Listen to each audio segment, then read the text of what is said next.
Get ready to hear the truth about America on a show that's not immune to the facts with your host, Dan Bongino. Did you catch the video of Senator Ron Johnson at Capitol Hill yesterday on the election malfeasance hearing? Total beast mode. If there were modes, non-beast mode and beast mode, Senator Johnson switched on beast mode. Like, is there a beast mode switch? Is there a gavel for beast mode? Going beast mode in 3, 2, 1. He is the chairman. Beast mode time is on. If you haven't seen, you've probably seen it because it's been around a little bit. I'm going to play that video, but I want to add to it with another piece on Town Hall by the great Kurt Schlichter, talking about basically the new rules. What are the new rules? If you're an older listener of the show, not older in chronological age, but you've been with us for a long time, you know exactly what I'm talking about. Forgive me for the deep rest today, ladies and gentlemen. I'm very sorry, but the chemo hiccups were back last night. I've got like loads of pharmaceuticals here to get me through it, so we may have to edit the Hades out of this show today. Again, so that's the deep breath. So please bear with me. I appreciate your patience. Let me get right to it. Today's show brought to you by ExpressVPN. Ladies and gentlemen, protect your online activity from prying eyeballs today. Get a VPN. Go to expressvpn.com/Bongino. Welcome to the Dan Bongino Show. Producer Joe, how are you today? Fine, sir. Well, Mr. Bongino, I'm doing very well and ready to go. Yeah, Joe knows I'm like rushing him through the beginning. And folks, as I always say, I feel good. So don't worry about, I appreciate all your emails. You all are awesome, but I feel good. It's just the hiccups, obviously, when you're in a broadcasting business, turn into a big deal. And if you think the chemo hiccups are like some fairy tale, go to your search engine, put them there. I had them yesterday. What do you think, Paula? 12 hours? 12. If I showed you how many pharmaceuticals, I can't say this enough, the waste products from my body, if you could distill the pharmaceuticals, they're probably worth about $100,000.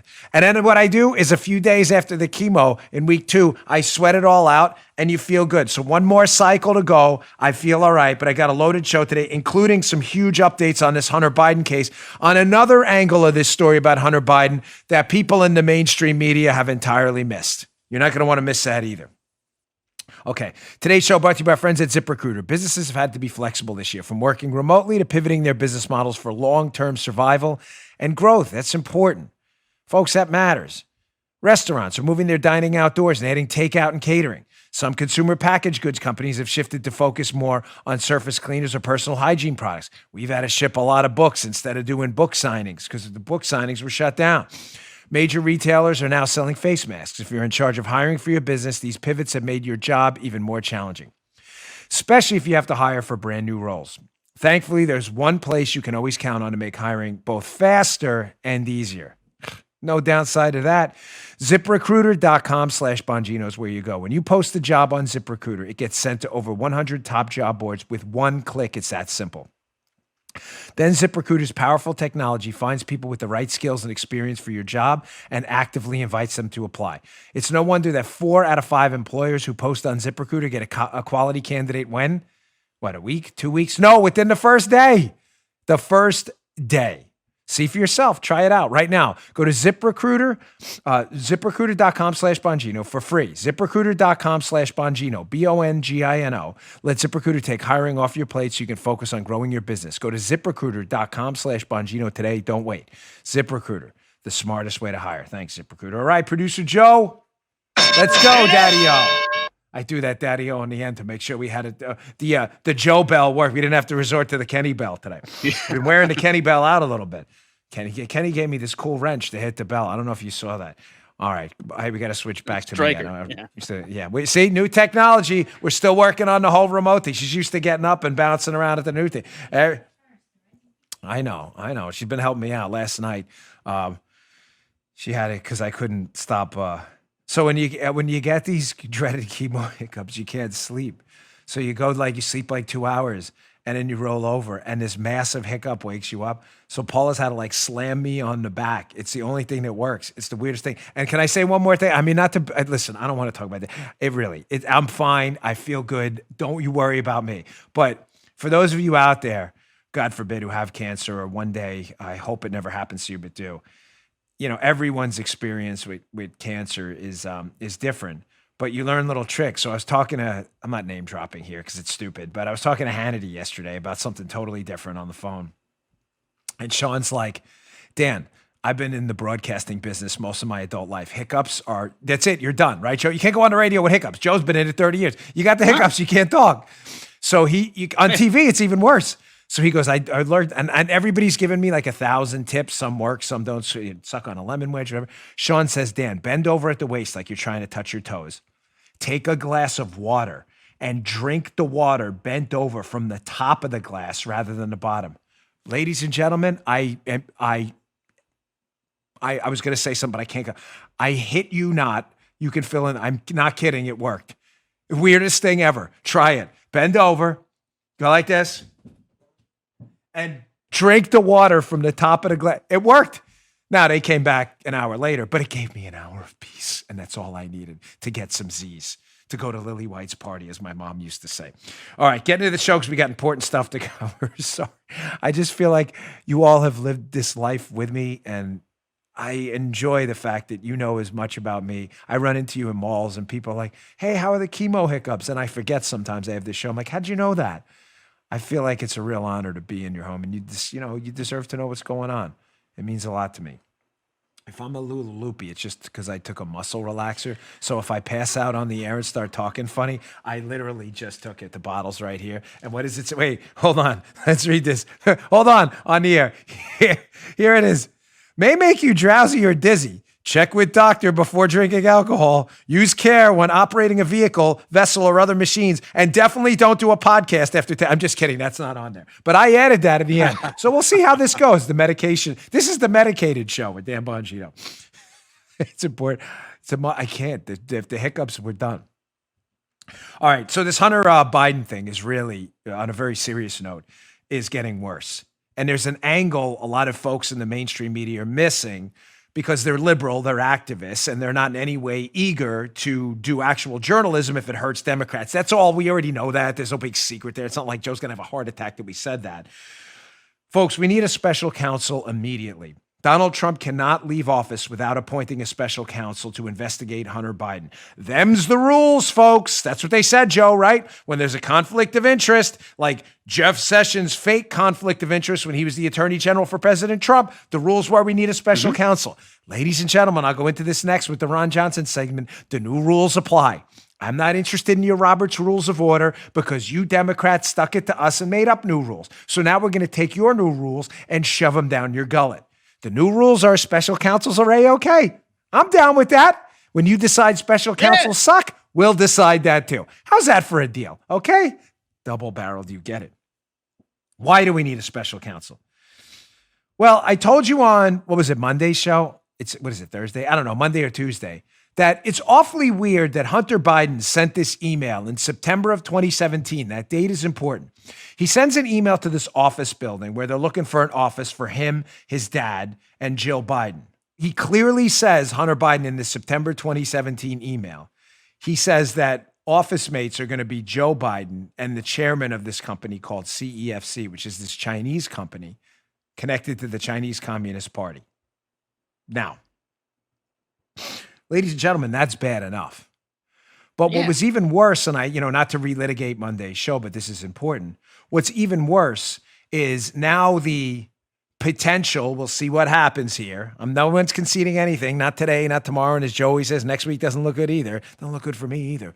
But we'll see what happens here. The potential next president of the United States was going to be office mates in September 2017 with a major figure from the Chinese Communist Party who was the chairman of a company called CEFC. Kind of weird, no? Maybe worth entertaining, not just on this show.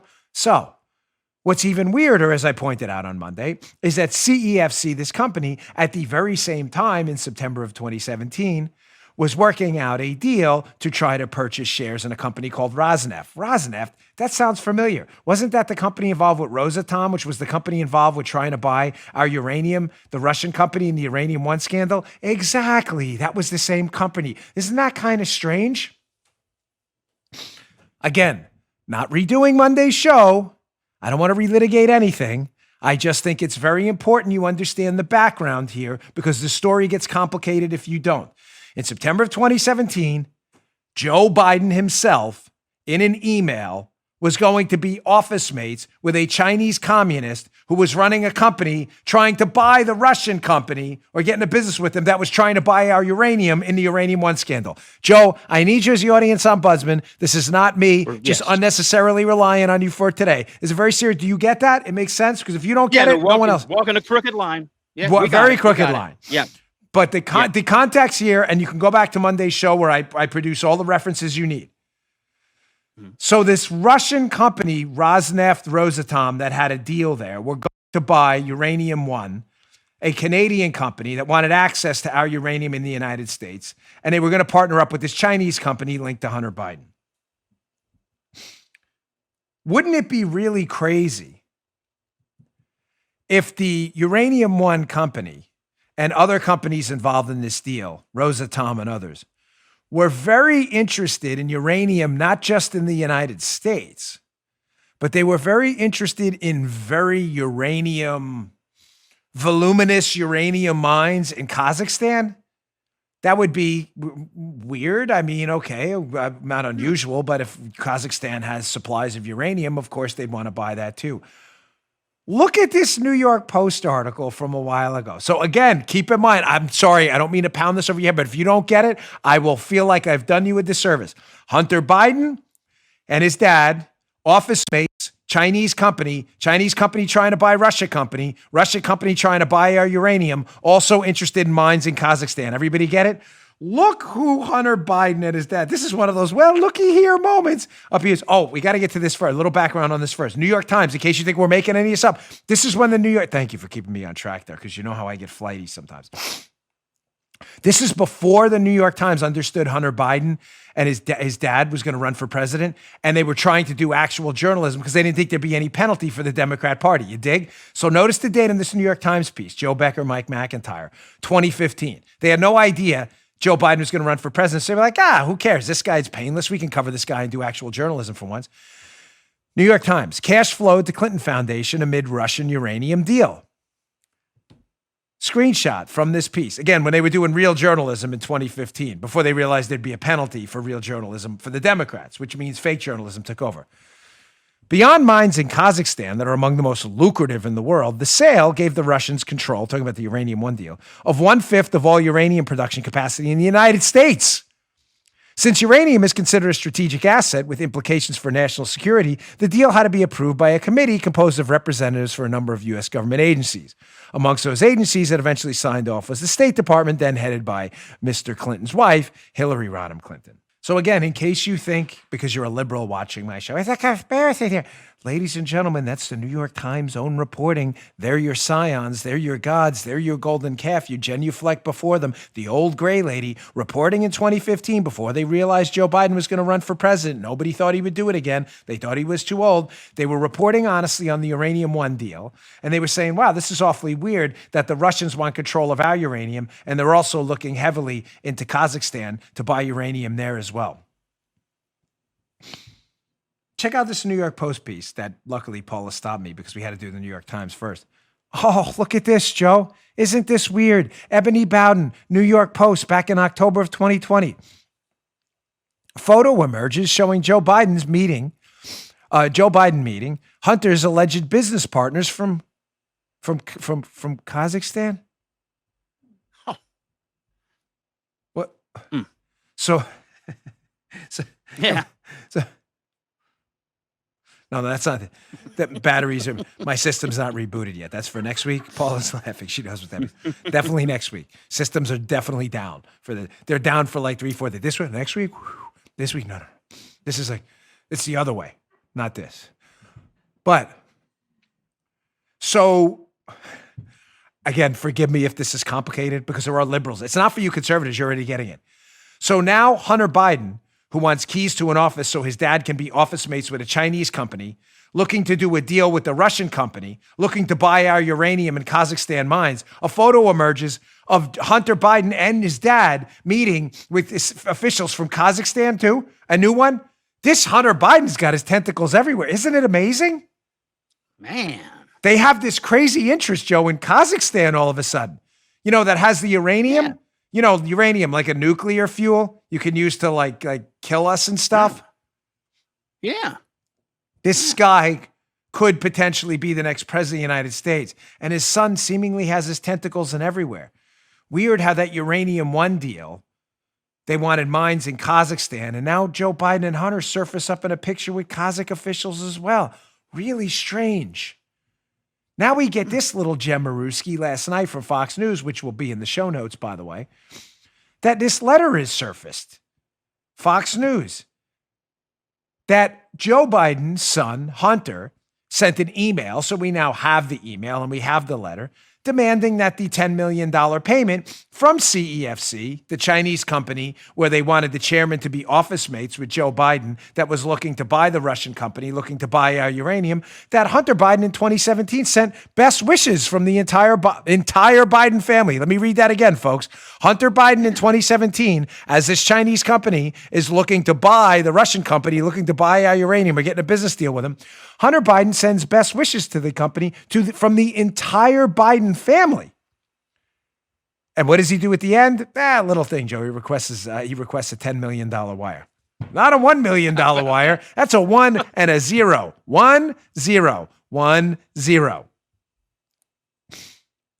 Folks, tell me again, please explain to me in rational, common sense, logical terms how this should not be a special counsel investigation right now.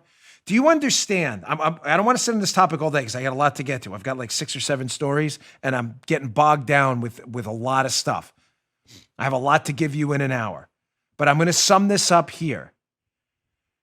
We may have a president of the United States who is at this point almost unquestionably compromised by communists and the Chinese government, who is in photos, email chains, and elsewhere with his son as well, involved with other countries as well, involved in the sale of our nuclear fuel to Russians. That a Chinese Communist Party official took an interest in the deal too. If the last name behind these people were Trump rather than Biden, you would see calls for public trials right now. But the media give him a pass. Is the New York Times going to follow up on those Kazakh mines? The story about Hillary Clinton approving all that stuff and her State Department? Why is Hunter Biden and Joe Biden in photos with these Kazakh officials from Kazakhstan? Why? What was that about? Does anybody else outside of this show have any questions at all? All right. Let's move to beast mode time. Before I get to that, let me get to my second sponsor. I always appreciate your patience. Our sponsors love to be here, love to talk to you, and it keeps the show free, so we really appreciate it. Ladies and gentlemen, Policy Genius. This holiday season, we sure know, this holiday season knows how to lighten your wallet. Right? You look at your wallet after the holiday season, you know what? For many families, December is one of the most expensive months of the year, not to mention the busiest. If you need life insurance, but you don't want to deal with the hassle or expense, try Policy Genius. Policy Genius combines a cutting-edge insurance marketplace with help from licensed experts to save you time and money. Right now, you could save 50% or more by using Policy Genius to compare life insurance. When you're shopping for a policy that could last for more than a decade, those savings really start to add up. Here's how it works. It's super simple. First, head to PolicyGenius.com. In minutes, you can work out how much coverage you need and compare quotes from top insurers to find your best price. Who's better than you? Policy Genius will compare policies starting at as little as $1 a day. You might even be eligible to skip the in-person medical exam. Once you apply, the Policy Genius team will handle all the paperwork and red tape. And the best part is that they work for you, not the insurance company. So if you hit any speed bumps during the application process, they'll take care of everything. That kind of service has earned Policy Genius a 5-star rating across over 1,600 reviews on Trustpilot and Google. If you have loved ones who depend on your income, don't go into 2021 without life insurance. Go to PolicyGenius.com and get started. You could save 50% or more by comparing quotes and start the new year with one less thing to worry about. Go today. PolicyGenius.com, PolicyGenius.com, PolicyGenius.com. When it comes to insurance, it's nice to get it right. Thanks, Policy Genius. All right, did you catch this video yesterday of Senator Ron Johnson? Johnson's gone absolute beast mode on Hunter Biden, which he should, because as I just said to you, Hunter Biden seemingly has his tentacles in every single country involved with buying our nuclear fuel. Kind of a bad thing, no? We really don't want to sell our nuclear fuel to enemies of the United States like Russia, especially when Chinese communists are involved, who are office mates with Joe Biden. I'm just going to suggest that's probably not a good idea. I can almost guarantee you if I took a poll of our studio audience of Joe and Paula, we'd get a 3 out of 3, me, Joe, and Paula. Terrible idea, no good, no bueno. Senator Johnson's been all over this, therefore the left hates him. So I suggest more of this as we go forward. Why we should be sitting back listening to hack Democrats and their media allies attack us with BS talking points every time. This is the new BS talking point, folks. The new BS talking point from the activists and the liberal media and their Democrats are every time we bring up something that's damning about the Bidens or the Democrats, what's the talking point, Joe? That's Russian disinformation. It's a conspiracy theory. Yep. They did it the whole time. Ron Johnson was ahead of this Hunter Biden story I just laid out for you about his suspicious business dealings with China months ago. And the media chimed in with, it's Russian disinformation. It's not Russian disinformation. It was real. He's tired of it, as he should be. Quick video here. This is Ron Johnson calling out. It starts with hack leftist senator Gary Peters. Gary Peters goes after Johnson, and Johnson just flips. The gavel goes down, the chairman gavel, beast mode time. And ladies and gentlemen, we need more of this. I'm going to follow this up with an article by Kurt Schlichter, which explains exactly what I mean by going beast mode, new rules time. Check this out. Mr. Chairman, I got to respond to that. I mean, you're saying I'm putting out information. Well, one, I had nothing to do with this report. You lied repeatedly. I did not you offer lied this. repeatedly in the press when I was spreading Russian disinformation, and that was an outright lie. And I told you to stop lying, and you continue to do it. Mr. Chairman, this is not about airing your grievances. I don't know what rabbit hole you're running down. You right talked now. about love Russian going down rabbit disinformation. holes. Senator Paul. This is simply not what we're dealing Senator Paul. with. But, Mr. Chairman, you can't make these Judge false Starr. allegations and then dropping it there. That is why this Senator committee Paul. needs to return back Judge to its Starr, Senator Paul. partisan things. This is terrible what you're doing to this committee and all the great work that you talked about. It is what you have done to this committee. It is not falsely the case. accusing the chairman of spreading disinformation. Nothing could have been further from the truth, and you're spouting it again, which is why I had to respond. Come Senator on. Paul. Mr. Chairman. Judge Storm. This is outrageous. This is outrageous. Judge Storm. This guy's a fraud, Gary Peters. He's always been a fraud. He jumps on TV, claims everything's Russian disinformation, has no evidence to back up that assertion at all, attacks the personal character of people like Ron Johnson, and then they want Robert's Rule of Order. Take Robert's Rules of Order and jam them up your caboose. I'm sorry. I don't know what battle you think we're fighting. And forgive me, folks. I'm not like trying to attack anyone in the audience here. But if you're one of...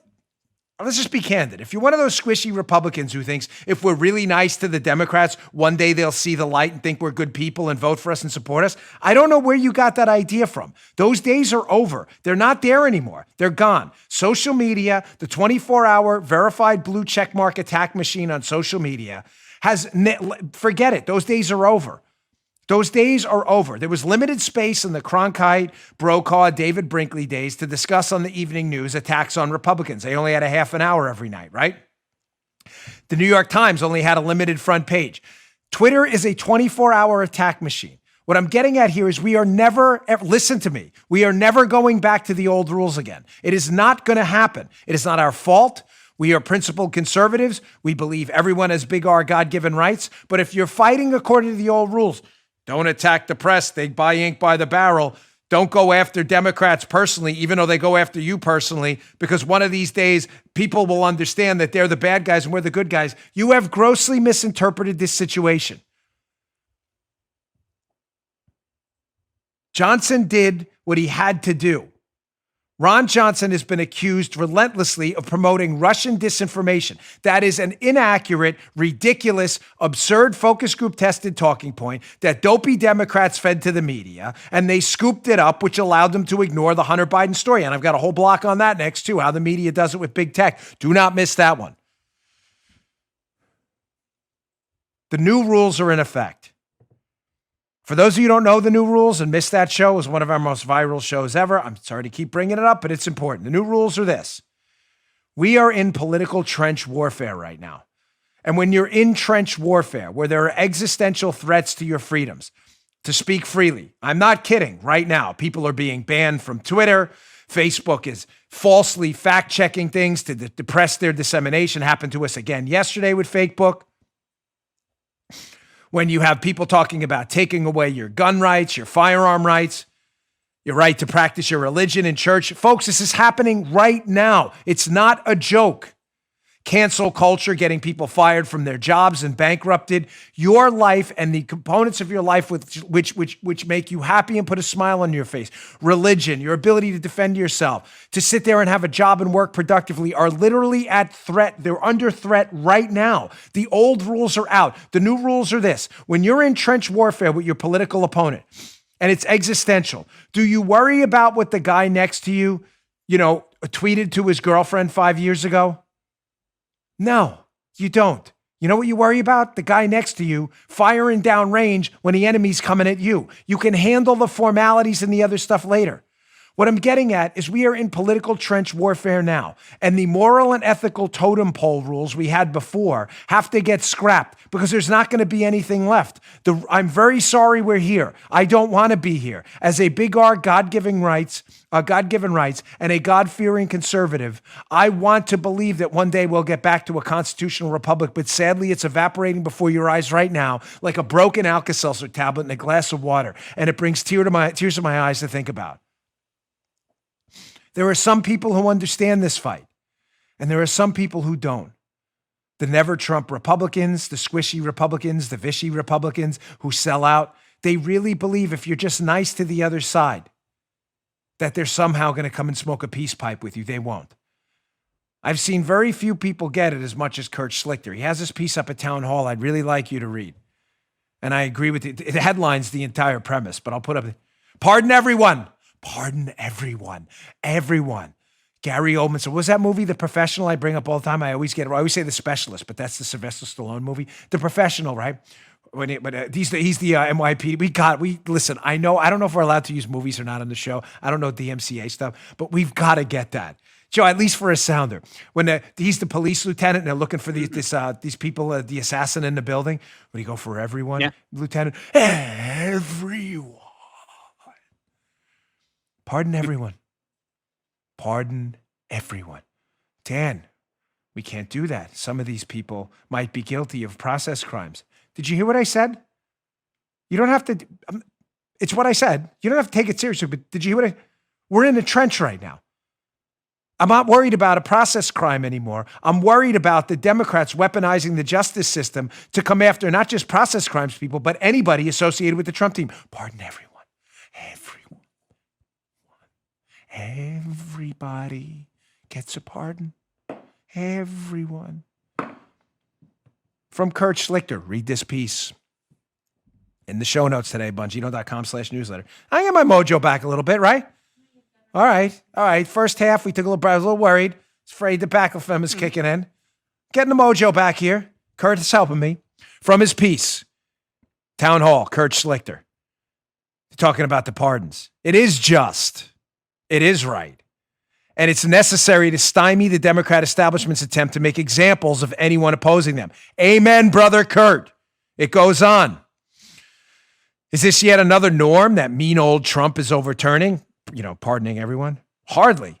Instead, it is a woke recognition of the new rules. Thank you, Kurt.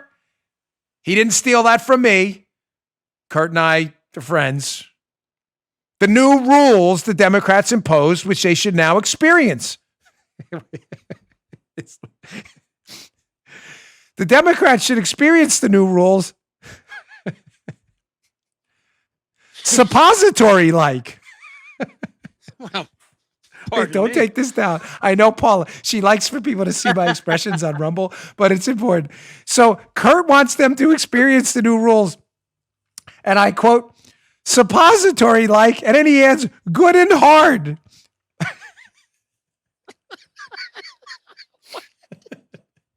Hold on. Don't you dare. She likes me. How many innocent people went bankrupt after being caught up in the Russia hoax? Good question. Did they care? No, they didn't. So why should we worry about depriving them of their jollies? There might have been a time we were all playing by the rules that said that the feds would only investigate bad people and bring them to justice. where the innocent people were not pursued through process, nor punished through process, excuse me. Those were the good times, but they are not these times. Amen, Brother Kurt. Pardon everyone. You like your new rules, where you weaponize the Justice Department? Too suppository-like, give it to anyone who's associated with the Trump team, good and hard? Well, we'll just pardon everyone. See how that works out for you. I am 100% in support of that. And when the DOJ and the FBI and the Justice Department want to get back to investigating actual crimes and not political opponents, then we can return to Robert's Rules of Order. Until then, the new rules will remain in effect. Ladies and gentlemen, this block I have coming up next is very important. I read a story in the Wall Street Journal yesterday. I was going to cover this yesterday, but we got that George Soros story just lit up the internet. And thanks for picking up my book, by the way, Follow the Money. We jumped like 2,000 spots in bookstore rankings yesterday. There's a whole chapter on Soros in my latest book, Follow the Money, and how he really is involved. It's very detailed and referenced widely. Check it out, Follow the Money, pick it up. Thanks to everyone who picked it up yesterday. We were flying high. We were the #1 book yesterday in like 3 different categories on Amazon. So thank you. I really appreciate it. Having said that, because of the length of the Soros story yesterday, I missed this block. But this story was in the Wall Street Journal. I'll get to it. And I want to point out first, using Twitter, how real election interference happened and how the so-called smartest among us, you know, Joe, the white paper crowd, the NGO crowd, the think tank crowd, the mandarins, the bureaucrats, the higher ups, the Mount Olympus of the intellectual aptitude up in Washington, D.C., how they're missing the threat to freedom in front of their faces, while simultaneously writing op-eds in the Wall Street Journal about the same threat overseas. So you're missing the threat right here to write about a threat. I'll get to that in a minute. Let me get to my third sponsor. Here it is. Here it is. It's gold in a bag. I'm not kidding. It's not gold. It's coffee beans. But it's gold to me because my wife's Colombian and we both love coffee. I more than her, even though I'm Italian. This is my new go-to. So they sent me a sample because here's the deal. I don't do products. And we get a lot. We have the second most popular conservative podcast out there. So a lot of people want to advertise on the show. We have to check stuff out first. So I was like, send me the Press House coffee. Paul and I will sample it. And if it's good, I don't want it. What do you mean, Dan? If it's delicious, I'll take it. I love this stuff. This is their, what is this, Cup of Joe blend? This is their Tavern blend right there. Which one do you like? Tavern? Paul is a Tavern. I don't like the Cup of Joe blend. It's all good. It's the Press House coffee. How did they start? They started by 2 guys. They love premium coffee. Not average coffee. They love premium coffee. But not the uppity culture around coffee. They want you to enjoy coffee like regular people. You don't have to wear a bow tie to drink their coffee. They offer premium, hand-sourced coffees, resources that make it easier to grow your knowledge and love for coffee, and only our very favorite equipment and accessories. Their head roaster, Paul, personally sources each bean and creates a unique roasting profile to highlight its unique flavors. This stuff is no joke. Every bag is roasted to order, ground any way you like it. I like the beans because I got a Jura, grounds it up, I know, and shipped to you within 72 hours for peak freshness. Unique, delicious blends like blueberry muffin, with vibrant blueberry notes and comforting flavors of fresh baked goods. Or key lime pie blend, you want to have like 20 cups of that a day, with notes of invigorating lime, warm vanilla, and graham cracker crust. Your mouth watering that right now? Are created with no added flavors. Just carefully selected coffees from around the world. Whether you're looking for the best cup of familiar diner-style coffee you've ever had, or you want to be amazed by the wild, fruity notes coffee's capable of, you'll find something you'll absolutely love. Get 20% off your first order by using promo code Bongino at checkout. Go to presshousecoffee.com/Bongino. Use their Roaster's Choice makes a great, fantastic holiday gift. Send yourself some too because you're going to love it. And then go drink coffee by your neighbor's house when they send them the Roaster's Choice. I'm not kidding. Send it to your neighbor. Try the Roaster's Choice. It makes a great holiday gift. Go to presshousecoffee.com/Bongino for 20% off your first order with code Bongino. presshousecoffee.com/Bongino. 20% off your first order with code Bongino. Promise you're going to love this stuff. The feedback so far has been amazing. Okay. let's get back to this very serious story about election interference and how when I say serious, I mean it. Ladies and gentlemen, it's an existential freedom and liberty crisis right now going on in our country. Churches being attacked, your right to defend yourself being attacked, your very right to exist in our entire supposedly capitalistic free market business system is under attack by cancel culture, where authors can't write, people can't go to work if they had a Facebook post about Trump. It's an absurdity. Here's the real election interference. Big hat tip, Logan Hall. He put this out on his Twitter account, which I retweeted for him. He produced some headlines showing you this headlines speak for themselves. I don't need to. Let's just go through them one by one. Let's start with NPR, and you'll see where the real election interference was. NPR headline, October 14, 2020. That was before the election. Facebook and Twitter limit sharing New York Post story about Joe Biden. We all know about that. The Hunter Biden fiasco was suppressed by people like Facebook and Twitter. NPR was more than happy to cover that. So then when they deemed the penalty for publishing the Hunter Biden story before the election, the penalty being what, Armacost? That they may lose votes if Hunter Biden and the Biden crime family were exposed. Once they felt like that timeline had passed and they could safely use it, this is what happened. Let's go to Wall Street Journal. Twitter then unlocks the New York Post account after 2 weeks standoff. 2 weeks was enough time, Joe, for the story they thought to die down. So then they said, okay, we'll just unlock a major mainstream media news outlet like the New York Post. So block a bad Hunter Biden story, total election interference, give it 2 weeks to dissipate, and then we'll unlock you. We'll pretend we did we should be beatified and sainted because it was so nice that we did that. Here's a Fox story about who works at Twitter and Facebook that blocked the Hunter Biden story. Fox News, published December 15, 2020. Top Facebook Twitter execs donated tens of thousands of dollars to the Trump campaign. Just kidding. The Biden campaign, of course. No Facebook executive. No. Let me read the subheadline again. No Facebook or Twitter executives were found to have donated to Trump's campaign. None. For the liberals watching the show or listening, that's a zero. That means the absence of value. I think the Greeks, did they discover zero? The absence, or were none. They couldn't find any. Let's go to Twitter, which has now decided that retweets are now back. You can now retweet on Twitter. Twitter, we're switching back. You can now choose to retweet or quote tweet the way you did before. Before what, Joe?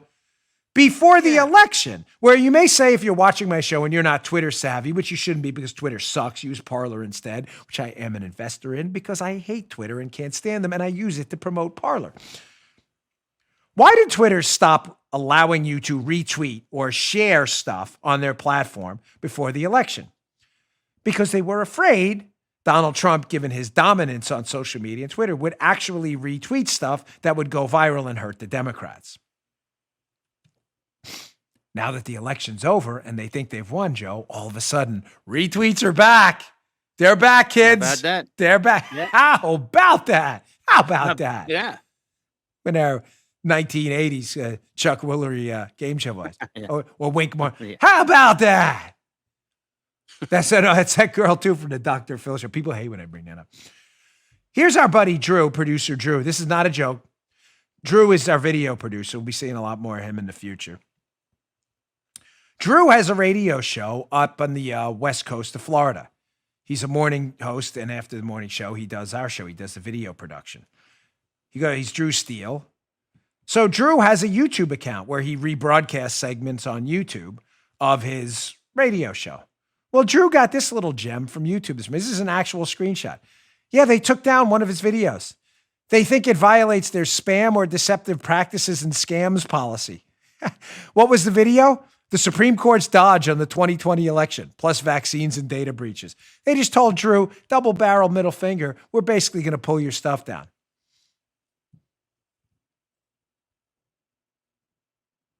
Ladies and gentlemen, this is the real election interference. How does that move into this next segment? So now that we've established the baseline of how big tech interfered in this election, it's very important to discuss how the threat is in front of our faces and is being ignored by people who could stop it. And when I say the threat, I want to be very clear about what I'm talking about. I'm talking about the threat to free speech. if you don't have free speech and the right to speak and profess your beliefs openly, ladies and gentlemen, you have a totalitarian society. Our worst fears would come true. Big tech is assisting in the battle to shut you up. That goes into my next article, the Wall Street Journal article I've been talking about, how the white paper crowd and the think tank crowd and the NGO crowd, the non-governmental organization crowd, you know, Joe, the smart people, how they manage to see threats everywhere all over the world, but they miss what's right in front of their face, this big threat this big threat from big tech that I just got done talking about. Here's a Wall Street Journal piece by Anders Fogh Rasmussen. That's a very impressive name. He was the NATO Secretary General, clearly an important human being here, Anders Fogh Rasmussen. He says a new way to lead the free world in a Wall Street Journal opinion piece. The authoritarian tide has risen, but a global alliance of democracies would help turn it back. So Anders Fogh Rasmussen is very concerned about the authoritarian streak brewing overseas. What about the authoritarian streak here?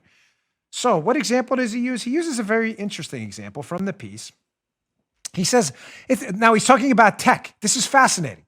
This is Anders Fogh Rasmussen in the Wall Street Journal. He's talking about the threat from tech, how it can help, keep this up for a second, how big tech and technology can help authoritarian regimes like China and North Korea suppress their people and their ability to speak freely and take away their freedoms. I'll quote from the piece. He says, it's that last topic, tech, that poses an existential challenge for democracies.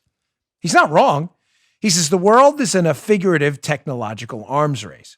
Whoever wins that race will lead in setting rules, standards, and norms for emerging technological systems, from facial recognition to weapons of war.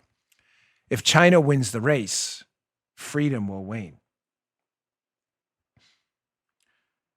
So he's worried about China. Let me sum that up for you. Basically using advances in facial recognition technology China's the largest surveillance state in the world. They have cameras everywhere.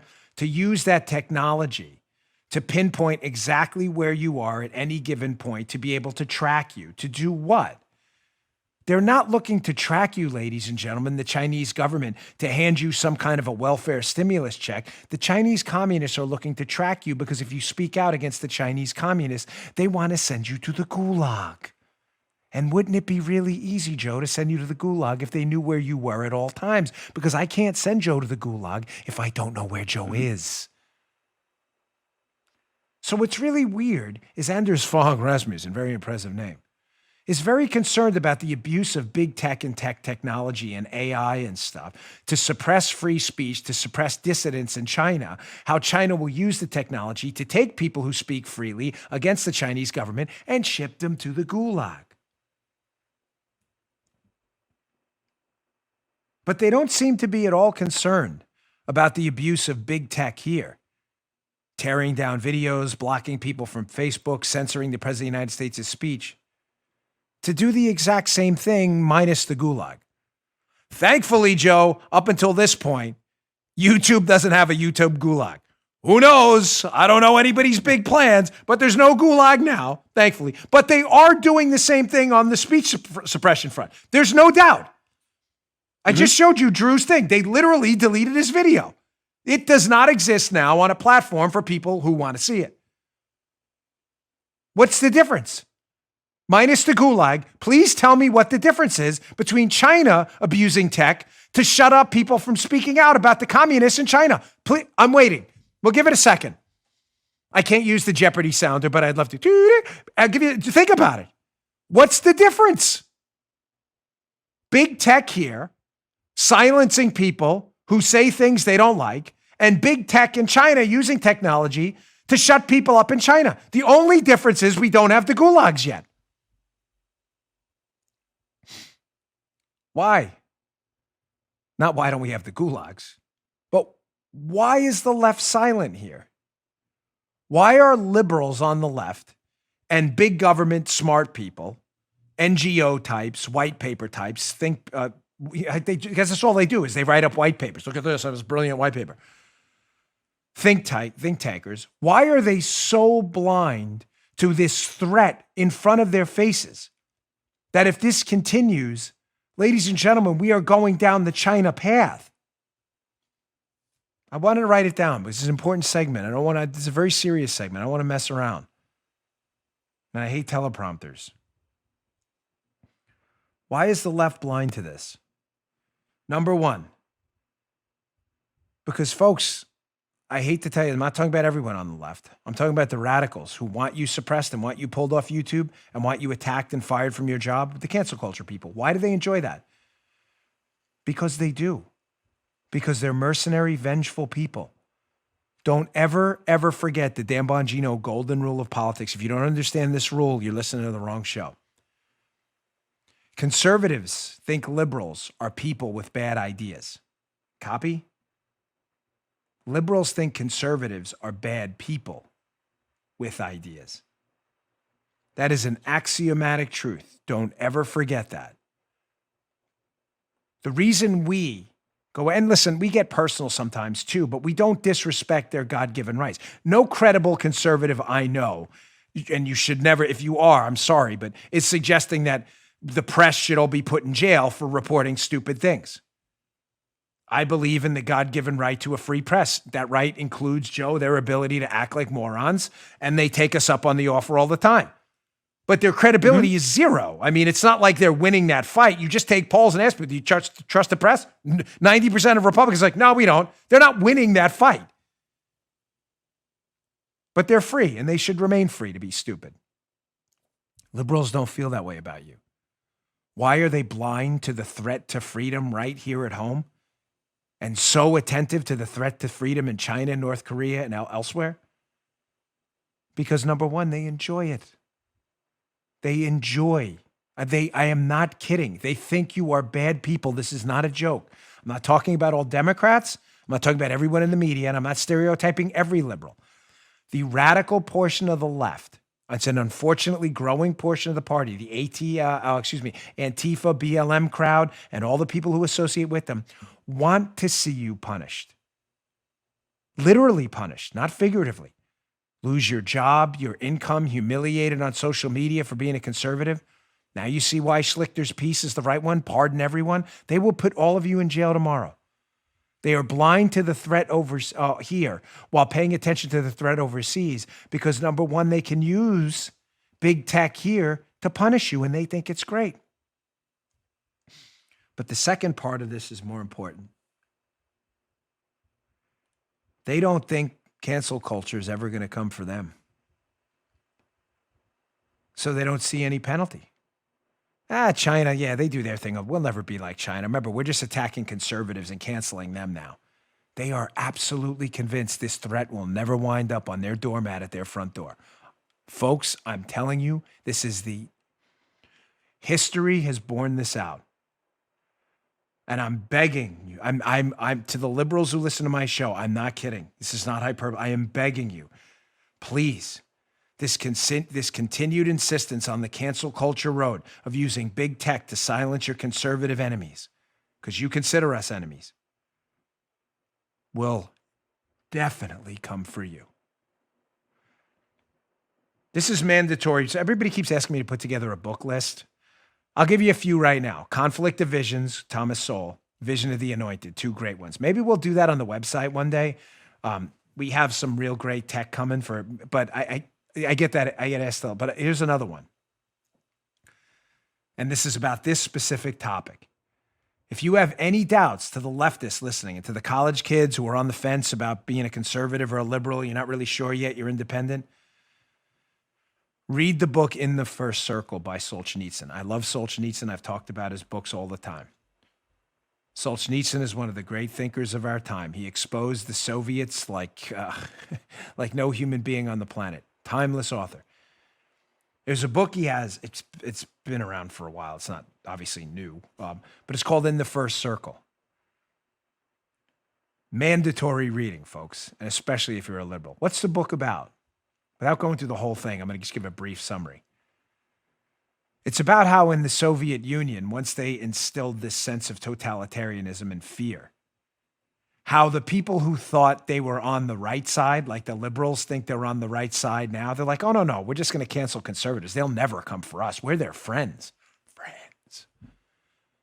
So did some of the academics in the Soviet Union. They thought that too. They thought, oh, Stalin won't come for us. We were the academics who believed in communism. We were the ones who told the population communism's great, just like the papers tell us that now about socialism in the United States. Well, what happened?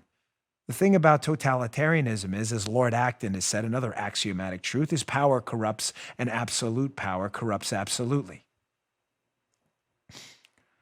So what happened to the academics who told the people in the Soviet Union how great communism was going to be? They found themselves in jail too.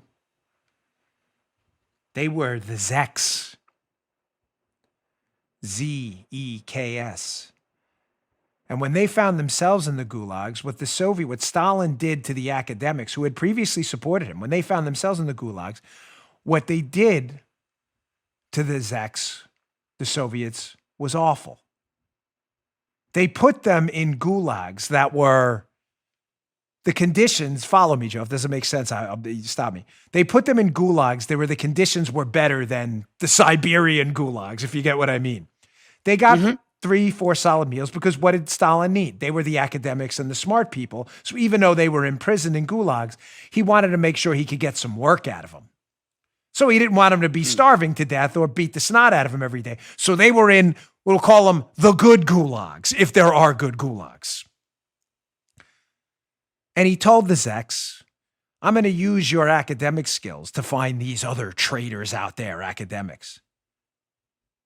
So he made the Zeks analyze like spectrographs and other things. So when they got wiretaps of other academics who were talking about Stalin and didn't say nice things, some of their friends who had expertise in this would have to identify their friends who were talking on the phone, who then later got locked up. Eventually, these academics said, we're not going to do that anymore. We're not going to let you imprison our friends and use us to do it. In the first circle, it's a reference to Dante. Remember that.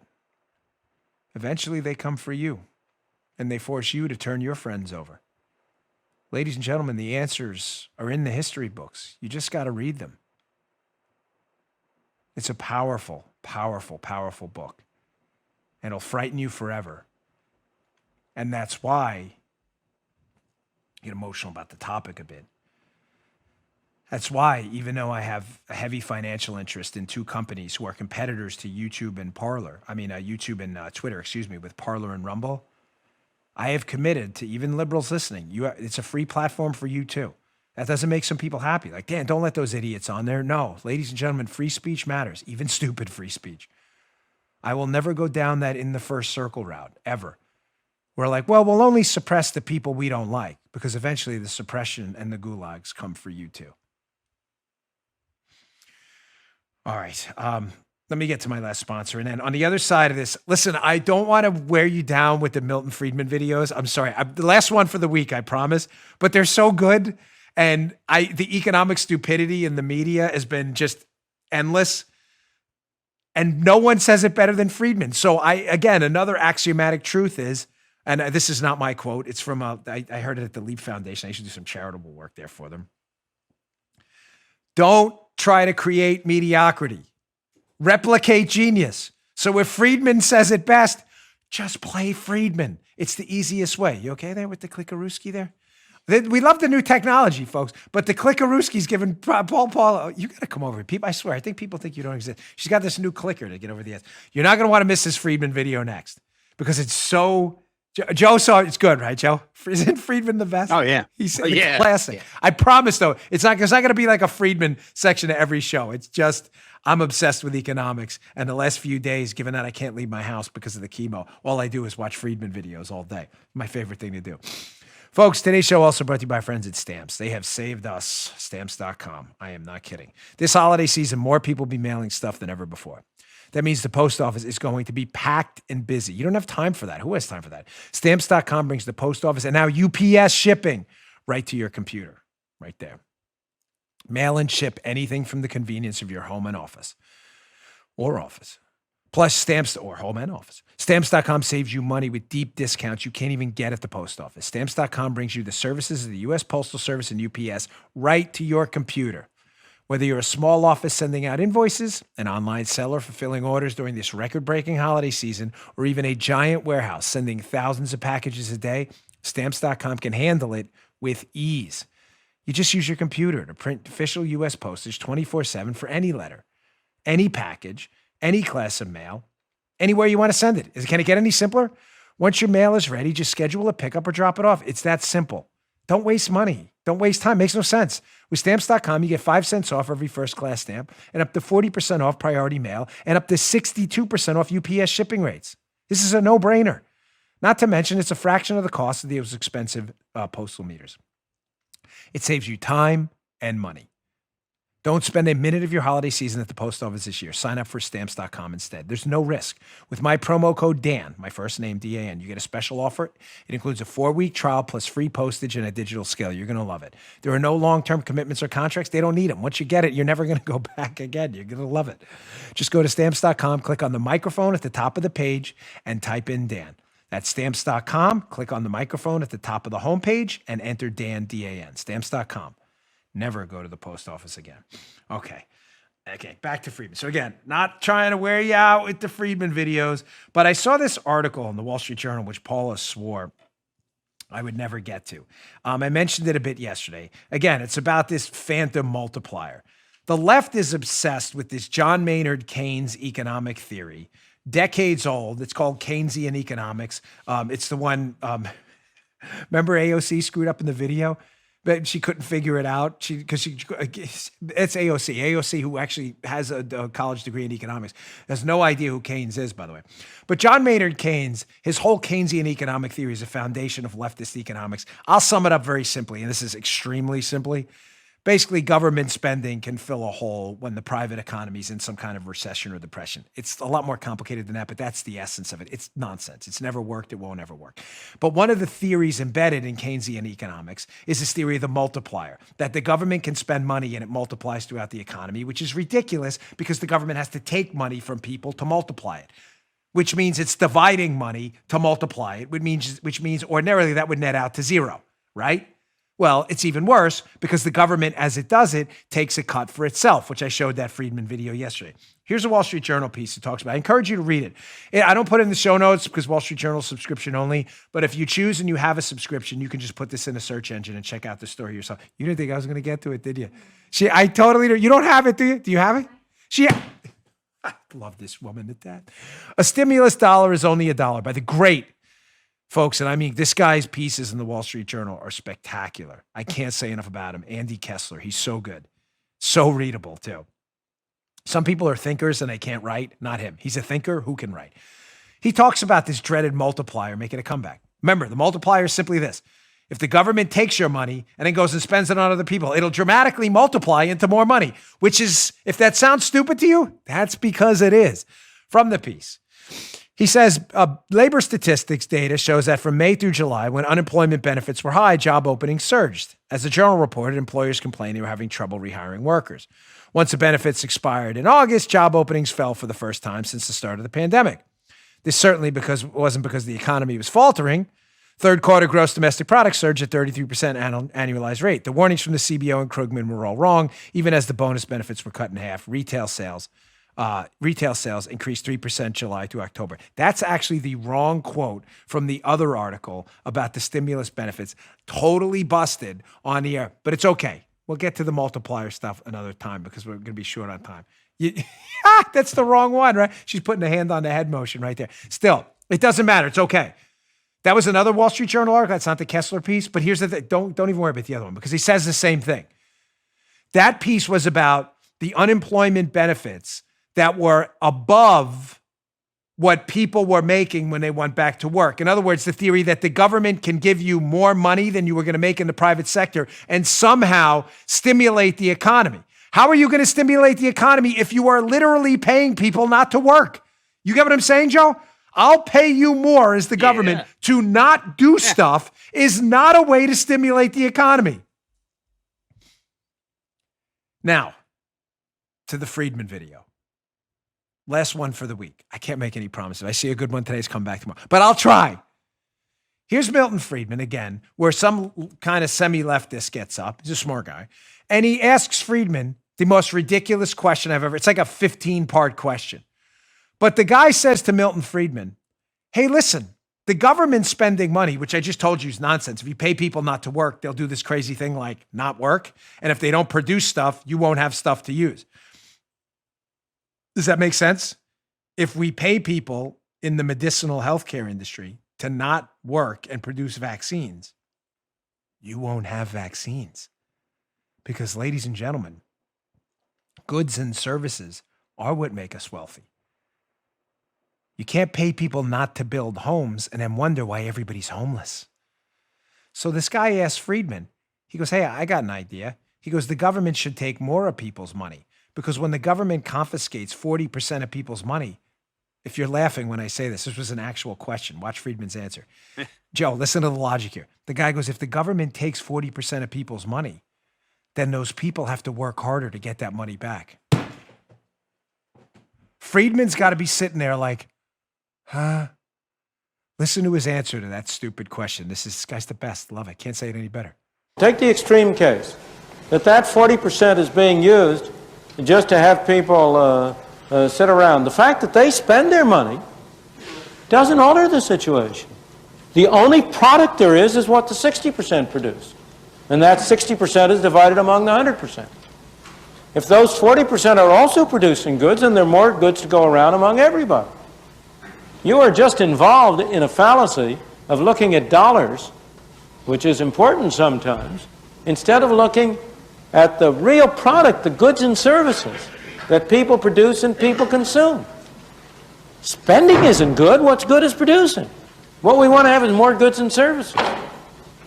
And as I say, the obvious indication that that's clear is that if your logic were right, it would apply it for 50%, 60%, 70, 90, 98, 100%. And obviously you would see that that would be a bunch of nonsense at that stage. It is desirable to have some money spent by government for those things, those services that we believe we can get more usefully and more effectively through government. If people are getting their money's worth, fine. That's why it's very desirable to have governmental expenditures take place at as local a level as possible. Because you, as a citizen of a small community, can judge whether you're getting your money's worth. You can decide that you want to spend it. But when it comes to the federal government, you tend to think that you're spending somebody else's money. And you are in a way. But he's spending yours. Ladies and gentlemen, again, I've repeated that line by Friedman so many times. You understand why this man, again, I can't say enough, changed my life.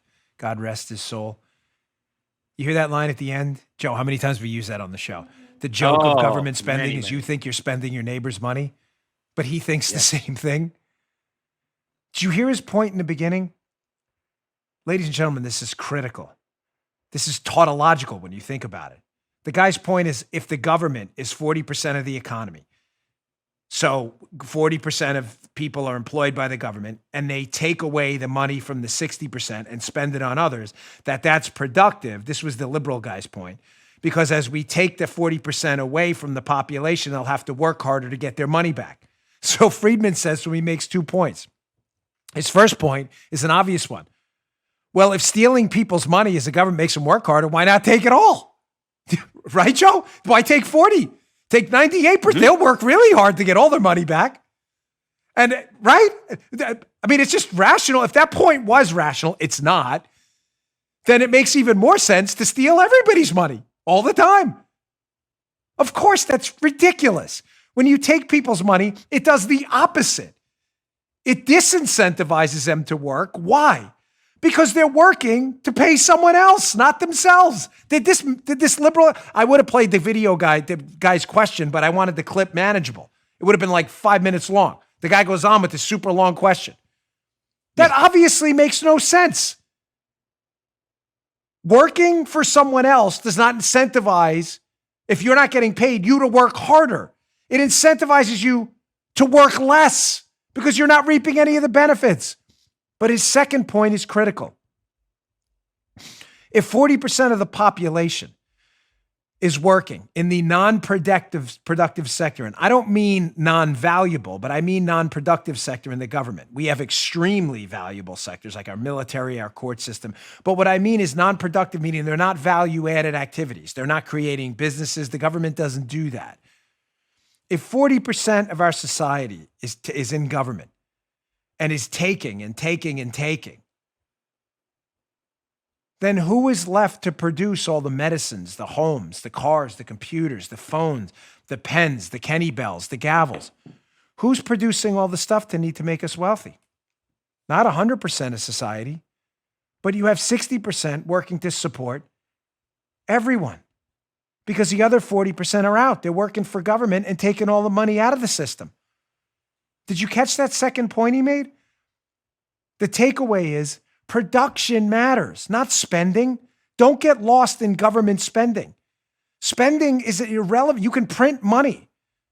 The facial value of money doesn't mean anything if there's no value behind it. Do you get what I'm saying? That it's what a society produces, not what it spends, that makes it wealthy. If you don't have a society of people producing homes and medicines and food and microphones, building it, literally building it, and the services that support it, the IP, the intellectual property that designed this RE20 microphone and this fancy iPhone.